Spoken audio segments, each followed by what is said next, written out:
আমি এতিয়া তাৰ কাৰণে গোটেই প্ৰিপেৰেশ্যনছখিনি কৰিছোঁ। তাৰ ফেজ 1-ৰ যিখিনি কাম আছে সেইখিনি কাম অলৰেডি আমি গোটেইখিনি ইনস্পেকশ্যন কৰিছোঁ। PWD বিল্ডিঙে এতিয়া সেইখিনি মনিটৰ কৰি আছে। চ' আমি আশা ৰাখিছোঁ সিদিনা যেতিয়া অপেনিং হ'ব তাৰপিছত ৰাইজৰ কাৰণে এটা ভাল ইনফ্ৰাষ্ট্ৰাকচাৰ আমি গোটেই ডিব্ৰুগড়ৰ নহয়, আমি এই গোটেই আপাৰ আছাম অঞ্চলৰ কাৰণে এটা ভাল স্পৰ্টিং ইনফ্ৰাষ্ট্ৰাকচাৰ সিদিনা পাম।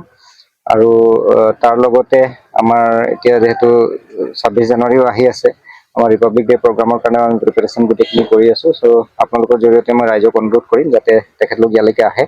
আৰু সিদিনা যিহেতু ৰাজ্যিক পৰ্যায়ৰ আমাৰ গণতন্ত্ৰ দিৱস ডিব্ৰুগড়ত হয় যোৱা বছৰৰ পৰা, চ' সেইটো এটা ভাল আমাৰ celebration of Republic of India. So' মই ৰিকুৱেষ্ট কৰিম যাতে সকলো ৰাইজ ইয়াতে আহে আৰু তেখেতলোকে আমাৰ প্ৰগ্ৰামটো উপভোগ কৰে। মাননীয় মুখ্যমন্ত্ৰী মহোদয় আমাৰ ইয়াতে মুখ্য অতিথি হিচাপে থাকিব।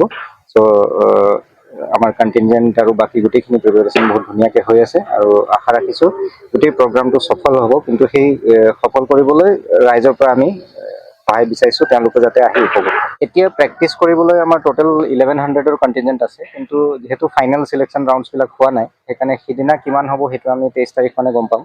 যে কিছুমান এলিমিনেশ্যন আমাৰ কৰিব লগা হ'ব, যিখিনি অলপ যদি ডিফিকাল্টিজ থাকে। চ' মই ভাবোঁ 23 তাৰিখ ইভিনিং আমি একজেক্ট নাম্বাৰ ক'ব পাৰিম যে কেইগৰাকী আমাৰ পাৰ্টিচিপেণ্টছ থাকিব।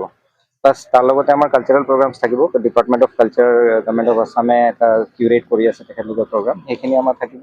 লগতে স্কুলৰ ল'ৰা ছোৱালীৰ পাৰ্টিচিপেশ্যন আছেই, এতিয়াও তেওঁলোকে প্ৰেক্টিচ কৰিয়ে আছে। So' school, paramilitary forces, Assam police, এই গোটেইখিনি কণ্টিনেণ্ট আমাৰ থাকিব।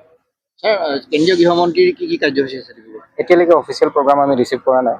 অফিচিয়েল প্ৰগ্ৰাম আহিলে তেতিয়া আমি